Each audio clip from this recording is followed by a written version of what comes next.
ഞാൻ പറയാൻ പോകുന്ന അതിഭയങ്കരമായി സത്യം കേട്ടിട്ട് നിങ്ങൾ ഞെട്ടരുത്.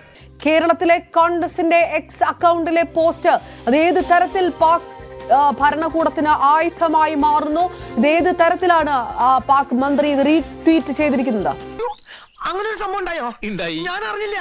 ഇതിൽ ഇപ്പോൾ അവർ ആയുധമാക്കുന്ന ഒരു പോസ്റ്റുകളിലൊന്ന് കേരളത്തിലെ കോൺഗ്രസ് പാർട്ടി ഇട്ട ഒരു പോസ്റ്റാണ്. എക്സ് അക്കൗണ്ടിൽ INC കേരള എന്ന അക്കൗണ്ടിൽ ഇട്ട പോസ്റ്റാണ് അവർ ആയുധമാക്കുന്നത്.